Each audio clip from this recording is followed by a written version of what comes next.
எல்லாருக்கும் நமஸ்காரம். ஓம் நமோ நாராயணாய. Welcome to Sri Vijayadurga Mangalyamalai YouTube channel. இன்றைக்கி தீபாவளி ஸ்பெஷல் மூணு விசேஷம் இருக்குது. அதாவது சனிக்கிழமை அக்டோபர் 18 இருக்குது. அதனால் இந்த பதிவை நான் போடுறேன். இது எல்லோரும் கேட்டு பயன்பெறுவீங்கன்னு நம்புகிறேன். ஃபஸ்ட்டு தன்தேரஸ் அக்டோபர் 18 தனத்ரயோதசி அன்னைக்கு தன்வந்திரி பகவான் ஜெயந்தி ப்ளஸ் லக்ஷ்மி. அன்னைக்கு பார்க்கடலில் கடைஞ்சப்போ லக்ஷ்மியும் தன்வந்திரியும் தான் அமுதத்தை கொண்டு முதல்ல வந்தாங்க. அதனால் நாளைக்கு அதாவது அக்டோபர் 18 சனிக்கிழமை அவங்க 2 பேரையும் செலப்ரேட், அதாவது ஜெயந்தி அவங்க 2 பேரையும் நம்ம மகிழ்விக்கிற மாதிரி அவங்களுக்கு ஒரு பூஜை, லக்ஷ்மிக்கு தன்வந்திரிக்கோ நினச்சி ஒரு நெய் தீபம் போட்டு நம்ம அன்றைக்கி வணங்குறோம். அது ரொம்ப முக்கியமானது. அன்னைக்கு லக்ஷ்மி செல்வத்தை கொடுக்குறவோ, தன்வந்திரி ஆரோக்கியத்தை கொடுப்பாங்க. அதனால் அவங்க 2 பேரையும் சேர்ந்து வணங்குறது தனத்ரயோதசி அன்னைக்கு. அது டைமிங் சொல்கிறேன், குறிச்சிக்கோங்க. 7:15 PM நைட்டு 7:15 to 8:19 இதுக்குள்ளே நம்ம ஒரு நெய் தீபத்தை போட்டுட்டு அந்த தன்வந்திரி பகவானையும் லக்ஷ்மியும் மகாலட்சுமி தேவியும் வணங்குறோம். அடுத்தது அந்த தன்தேரஸ்ன்னு சொல்கிற நாளில் நம்ம ஏதாவது ஒரு பொருள் வாங்கணும். அப்போது வெள்ளியோ தங்கமோ, அதாவது கடவுள் சிலைகள் மார்பிள்ஸில் இருக்குது பாருங்கள், அந்த மாதிரி சிலைகள், வெள்ளி சிலைகள், அப்புறம் எதுவுமே வாங்க முடியலன்னா தொடப்பம் வாங்கலாம். அப்படி இல்லைன்னா கல்லுப்பு பேக்கெட் வாங்கணும். தன ஆகர்ஷணம் கொடுக்குற பொருட்கள் என்னென்னா கோமதி சக்கரம் வாங்கலாம், குன்றின் மணி வாங்கலாம், சோழி, இதெல்லாம் தன ஆகர்ஷண பொருட்கள். இதெல்லாம் வாங்கி நாளைக்கு தனத்ரயோதசிக்கு வாங்கினோம்னா தனம் பெருகும். அதனால் இது ஒரு நம்பிக்கையாக அப்பையிலேருந்து பண்ணிட்டு வராங்க. எல்லாருமே பண்ணுங்கள். அந்த டைமுக்கு வாங்கக்கூடாத பொருட்கள், இரும்பு, கருப்பு நிற பொருட்கள், செகண்ட் ஹேண்டில் யூஸ் பண்ண பொருட்கள் எதுவுமே வாங்கக்கூடாது.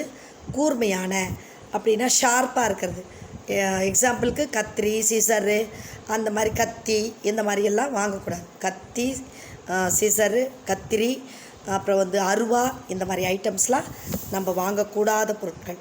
இதெல்லாம் தெரிஞ்சுக்கோங்க. அப்புறம் நாளைக்கு திரையோதசி அன்னைக்கு தான் யமதீபமும் ஏற்றுறோம்.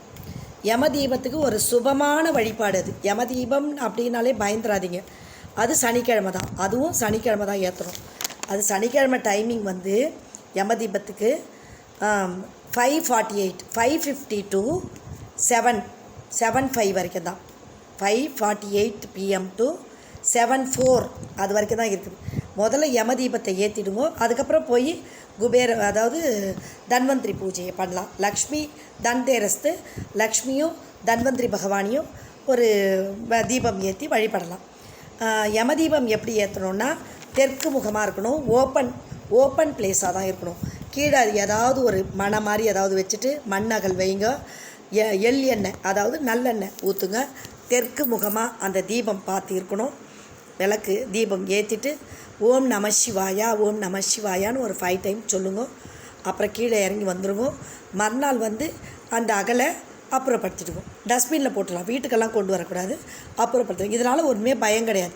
யமதீபம் ஏற்றுறதுனால யமதர்மராஜாவே நம்மளை தீப ஒளி ஏற்றி நம்மளை வழிபட்டு வரவேற்கிறாங்க. பூலோகத்துக்கு வர்றப்போ அவர் யமுனா தேவிக்கு, அவருடைய தங்கைக்கு சீர் கொண்டு வர்றார். தீபாவளி சீர் கொண்டு வர்றப்போ அவரை அப்போ நம்ம தீபம் ஏற்றி வழிபடுறது ஒன்று. இன்னொரு குட்டி கதை இருக்குது, அது இன்னொரு ட்ரிப் சொல்கிறேன். அந்த 2 இதுலேயும் அவர் மகிழ்கிறார், அதாவது ரொம்ப ஆனந்தப்படுறாரு யமதர்மராஜா. அதனால் நம்ம வீட்டில் துர்மரணம், அகால மரணம் இந்த மாதிரிலாம் நடக்காது. அதுக்காக தான் அவரை வழிபடுறது. அவரை வழிபடுறதுனால இந்த மாதிரி வர்றதெல்லாம் தவிர்ப்பார். இன்னொன்று மோட்சம் அடையாமல் இருக்கிற நம்ம தலைமுறைகளில் ஏதாவது பெரியவர்கள், மூதாதையர்கள் மோட்சமே அடையாமல் அப்படியே சுற்றிக்கிட்டு இருக்கவங்களுக்கு இந்த யமதீபத்தினால அவர்களுக்கெல்லாம் மோட்சம் கிடைக்குமா. மோட்சம் கிடைச்சா அந்த முன்னோர்களுடைய ஆசி நம்ம குடும்பத்துக்கு கிடைக்கும் அப்படின்னு சொல்கிறாங்க. அதனால் யமதீபம் ஏற்றிட்டு அதுக்கப்புறம் தனத்ரயோதசி தன்வந்திரி பகவான் லக்ஷ்மியையும் கொண்டாடணும். அடுத்தது வந்து லக்ஷ்மி குபேர பூஜை. அது வந்து தீபாவளி அன்னைக்கு அக்டோபர் 20 3:45 PM, அதாவது மத்தியானம் 3:45 PMலேருந்து 7 o'clock வரைக்கும் பண்ணலாம். குபேர படம், லக்ஷ்மி குபேர படம் எடுத்து வச்சுக்கோங்க. நார்த்து ஃபேஸை பார்த்த மாதிரி வச்சுக்கோங்க. நல்லா பூவால் அலங்காரம் பண்ணிவிடுங்க. 5 அகல் எடுத்துக்கோங்க. நெய் தீபம் போடுங்க. அந்த ஒவ்வொரு 5 அகல்லையும் ஒவ்வொரு அகல்லையும் டைமண்ட் கல்கண்டு இருந்தால் ஒரு போட்டுட்டு தீபம் ஏற்றுங்க. குங்குமம் எடுத்துக்கோங்க. அப்புறம் வந்து காயின் எடுத்துக்கோங்க. குங்குமம் வந்து லக்ஷ்மிக்கு என்னுடைய யூடியூப் சேனலில் லாஸ்ட் இயர் போட்டது லக்ஷ்மி அஷ்டோத்திரம் இருக்குது. அதை அனுப்பி விடுறேன், அதுவும் பாருங்கள். அது பார்த்துட்டு அதில் பிரகிருத்தியே நமக விக்ருத்தியே நமக 108 அஷ்டோத்திரம் இருக்கும். குங்குமம் போடுங்க. குபேரனுக்கு வந்து காயின் எடுத்துக்கோங்க. வெள்ளி காயினை விட அந்த 5 ரூபா காயினோ 1 ரூபி காயினோ 108 எடுத்து வச்சுக்கிட்டிங்கன்னா வெள்ளி காயின் பண்ணுறது ரொம்ப விசேஷம். பட் வந்து சத்தம் வராது. அவருக்கு குபேரனுக்கு அதுவும் அஷ்டோத்திரம் போட்டிருக்கேன். அதிலே தான் இருக்குது. எல்லாம் ஒரே இதில் தான் போட்டிருக்கேன். கண்டினியூஸாக வரும். முதல்ல லக்ஷ்மி இது வரும், அதுக்கப்புறம் குபேரன் வரும். அது குபேரன் வந்து போடுறச்ச குபேராய நமக அப்படின்னு அந்த ஒரு பிளேட் வச்சுக்கிட்டு அதில் சத்தம் வர்ற மாதிரி சத்தம், அந்த காயினோட சத்தம் தான் குபேரனுக்கு பிடிக்குமா. அதனால் அந்த காயின் சத்தம் லொட்டுன்னு விடுற மாதிரி நீங்கள் அதை பூஜை பண்ணிவிட்டு கடைசியாக வந்து நெய்வேத்தியம் ஏதாவது ஒரு கேசரியோ ஒயிட் கலரில் பண்ணிவிட்டு நெய்வேத்தியம் பண்ணிவிடுவோம்.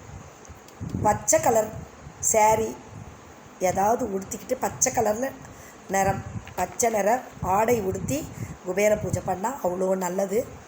அவருக்கு வெள்ளியில் பாத்திரம் ஏதாவது இருந்ததுன்னா, வெள்ளியில் பவுல் ஏதாச்சும் இருந்ததுன்னா அதில் நெய்வேத்தியம் வச்சு நெய்வேத்தியம் பண்ணுங்கள். அப்படி இல்லைனாலும் கவலைப்பட வேணாம். அடுத்த வருஷத்துக்குள்ளே இந்த குபேர பூஜை பண்ணிங்கன்னா கட்டாயம் வாங்கிடுவீங்க. குபேரனுடைய அருள் கடாட்சம், லக்ஷ்மி குபேர லக்ஷ்மி, அப்புறம் தன ஆகர்ஷணம், தன திரையோதசி லக்ஷ்மியும், தன்வந்திரி பகவானுடைய ஆசீர்வாதம், யமதர்மராஜாவோடைய ஆசீர்வாதம் எல்லாமே கிடைக்கும். இந்த அக்டோபர் 18, அக்டோபர் 20 இது 3த்தையும் வழிபாடு செஞ்சு நல்லா எல்லாருமே ஆயுள் ஆரோக்கியத்தோட லக்ஷ்மி கட்டாட்சத்தோடு இருப்பீங்க. அதனால் எல்லாருக்குமே தீபாவளி நல்வாழ்த்துக்கள். இந்த பதிவு வந்து உங்களுக்கு ரொம்ப யூஸ்ஃபுல்லாக இருக்கும்னு நம்பி போட்டிருக்கேன். எல்லாருமே பாருங்கள். தேங்க்யூ.